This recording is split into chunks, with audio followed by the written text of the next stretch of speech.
A major bipartisan victory, 32-0. The Ohio Senate votes in passing new accountability and transparency measures in the charter school law here in Ohio. It's important that we allow opportunities for parents to make the decision that's best for their kids.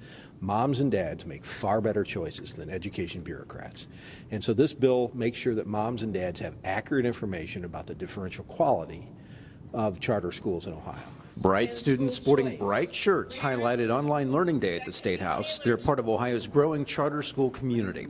Once signed into law by the governor, the Senate's charter school changes, increases accountability for those schools and the companies managing them, including a ban on something called sponsor hopping. Unfortunately, when a school is failing, what's been happening up to now is that very often that school just finds another sponsor rather than be shut down by the one they have. And so this enables them to stay open, not fix the problems, et cetera, et cetera. So this is a key problem, and Ohio is one of the few places that was legal to do. We've made it so that if you're in academic distress, you can't change sponsors. You're done. The focus must be on making sure students are learning. We need options. Options are good, but they all have to be quality. A message from Israel from the Knesset's Deputy Speaker, Hilik Bar. The Ohio Senate recently passed a resolution calling on Congress to vote against the Obama administration's Iran nuclear agreement. Speaker Bar spoke about not only Israel's relationship with the country, but also its partnership with Ohio. The rabbi talked here about the American spirit, and I also have a confession. I am a big fan of the American spirit. And I believe that Ohio embodies this spirit, the spirit of pursuing excellence, of creating and building, aspiring to new peaks of achievement. You don't have to wait for November to vote on statewide issues facing Ohioans. Early voting means you can vote right now. Folks have the next 4 weeks to exercise their right to vote, including on Election Day. It's a really easy thing to do. You can contact your Board of Elections. You can print the form at home and mail it in to get an absentee ballot sent to your house. Or, of course, you can show up on Election Day. And many counties, the boards of elections, are offering in-person early voting at various locations. So just check with your county Board of Election or on the Ohio Secretary of State website for all that information. There's no excuse for people not to vote in the state of Ohio. It's called TPP, or Tangible Personal Property Tax, and the Senate voted to restore most of that funding back to schools that was removed from a budget veto. As we look at a holistic school funding formula based on funding kids, in the short term, we're okay to smooth that transition, but the transition needs to occur. And this attempts to balance those two interests. As the TPP phases out, the Senate plan restores 96% of the funding lost in the budget veto. The Senate also passed an amendment clarifying the intent of this spring small business tax cut. No taxes on the first $250,000 of revenue, then a 3% flat tax on any amount over that. The exciting thing is we're taking a step into a flat tax arena, which allows people to grow businesses and benefit from doing that, paying the same tax going forward. And the important thing is $250,000 below, the first $250,000 is tax-free. So you've got a lot of dollars to reinvest into your business, to add another employee, add another branch, an outlet, to grow companies and growing Ohio's economy while we do it. Businesses in rural Ohio also got some help from the Senate with the Ohio Rural Jobs Act. It's a $75 million tax credit plan targeted at small business and agribusiness, designed to help them expand and hire more people. And the credit doesn't kick in until the business shows it's still in business for 2 years. If you look at what 100 jobs can do to a community, it's mind-boggling what it can do. As far as restaurant usage, as far as hotels, as far as new homes being built, as far as new taxes, it's just amazing. A strong message for life from the most pro-life Republican caucus in modern history. President Faber's bill defunding abortion providers in Ohio passed following the national release of a disturbing video showing Planned Parenthood employees talking about the sale of fetal body parts. A little more than $1 million a year will now go to more than 400 organizations providing women's health care services, including mammograms and ultrasounds. There's almost a 25-to-1 ratio between access to women's health care and Planned Parenthood centers. So for every one Planned Parenthood center, there's 25 other facilities that provide women's health care. What this bill does is it moves the money out of Planned Parenthood facilities as a preference into all the other facilities to provide access to women's health care, dollar for dollar. no reduction. In fact, the Republicans in the Senate voted to increase in this last budget an additional $45 million, literally 45 times the amount of money that was at issue going to Planned Parenthood for women's breast cancer and cervical cancer screenings. We begin this week with a very heartfelt and resounding thank you to our veterans for their service. The State House cannons fired off a special salute for Veterans Day. State Senator Frank LaRose served in the United States Army's 101st Airborne. He was a Green Beret, earning a Bronze Star for his service as part of Special Forces. Consider telling your story as a veteran. Talk to a group of school children. Consider getting involved in public service. Heck, maybe even consider running for office. There are far too few veterans that do that, and we need that veteran's voice involved in public service in that way. Making a difference in Ohio's drug addiction epidemic with programs that work. Senator Faber toured the Center for Addiction and Treatment in Hamilton County. The center treats 450 people every month and has plans to expand to meet the need. 79% of our patients last year were opiate addicted. That compares to about 10% 15 years ago. So we started seeing that rise in opiate addicted people back at about 07, 08. And the increase has just been steady since that point in time. The majority of those treated are between 20 and 25 years old, and the addiction crosses every income level. We can no longer accept that this is somebody else's problem. You know, the numbers that they showed us was amazing.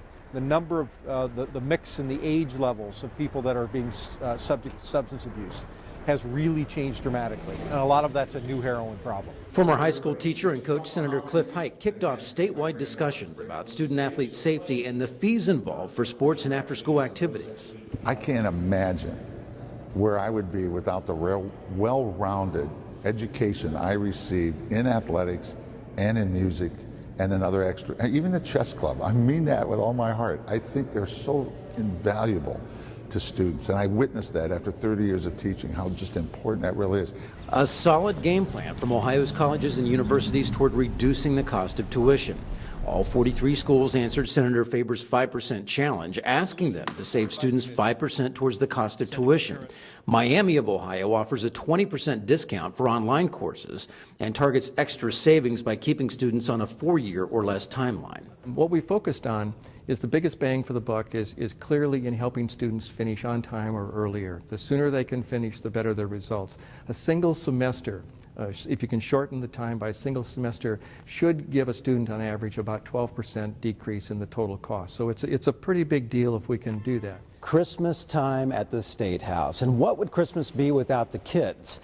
This week, the Senate acted to protect them. Protecting Ohio's student athletes on the field by educating coaches and administrators off the field. Sudden cardiac arrest often goes undetected until it strikes an athlete at practice or in the game. It is a deadly risk, and one former Miss Ohio, Lindsay Davis, understands. She lives with a congenital heart problem, which fortunately for her was found before it was too late. Recognizing symptoms is key. And I had this ticking time bomb in my chest, and at any moment I could have died, because the coaches and the teachers just had no idea this was even a possibility for someone that looked as healthy as I did at my age. People don't really correlate heart disease with someone as young as I was. Former football coach, teacher, and college football player, State Senator Cliff Hite sponsored a bill to make sure school employees are trained to identify the warning signs. Coaches would complete sudden cardiac arrest training every 3 years. From caring for our young athletes and teens to caring for the tiniest of them all. Dr. Edward Shepard, Chief of Neonatology at Nationwide Children's Hospital in Columbus, gave Senate President Keith Faber a tour of their one-of-a-kind, state-of-the-art neonatal intensive care unit. That, combined with groundbreaking research, brings families from Ohio and all over the world for the best of care. Getting medicine to those living with disease can be a matter of life and death. Kevin Howdyshell was diabetic and needed his insulin refilled, but the prescription expired. It was New Year's Eve 2013. He was denied a refill and was not able to contact his doctor. He died from complications 9 days later. Senators Dave Burke, who is a pharmacist, and Gail Manning helped pass a bill giving pharmacists the authority to fill prescriptions without a script. And so the fact that the pharmacy now can help us a little bit more when it is a life-threatening disease that we're having it's going to save lives, and that's what we're about here in Ohio. The Senate honored Youngstown State student Ashley Orr, who becomes the university's very first Rhodes Scholar. The Columbiana native is a mathematics and economics double major who will study at Oxford University in England in 2016. And I'm excited to begin my work in the field of economics, hopefully for the betterment of those who are living in disadvantaged economic situations. And so I hope you'll hear more from me in the coming years. Ashley was joined by Youngstown State President Jim Tressel. He was honored by the Senate for his induction into the College Football Hall of Fame, where he joins his father, Lee.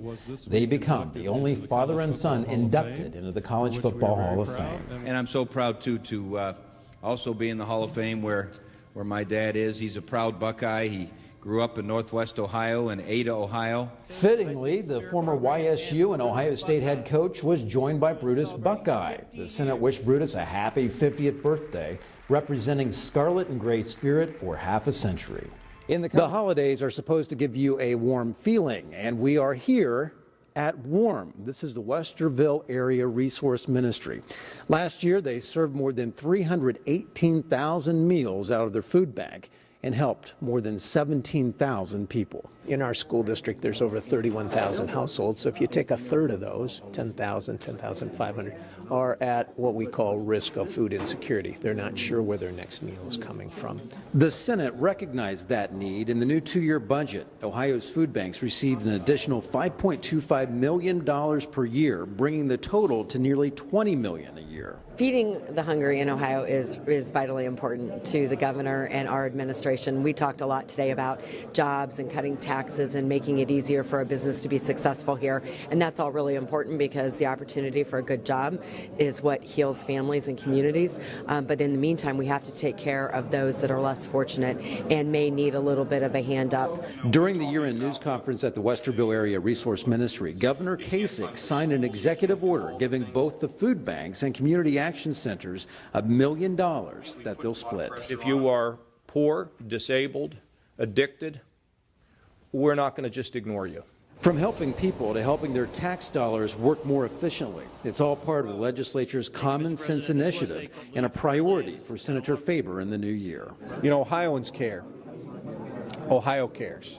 And the way for all Ohioans to do better is for us to keep our eye on the ball and keep working on the things that matter, whether it's regulatory reform, tax reform, or simply making moms and dads able to make better decisions on the education for their kids. That's our focus. That's been the Lieutenant Governor's focus. And frankly, that's what John Kasich has done to move Ohio in the right direction. Olaf? Yeah. Olaf, I think, is the funniest character in the world. Remembering those who can't be home for Christmas, State Senator Bill Coley and his wife Carolyn, along with Senators Bill Beagle and Joe Eaker, visited with children and their families at Children's Hospital in Cincinnati.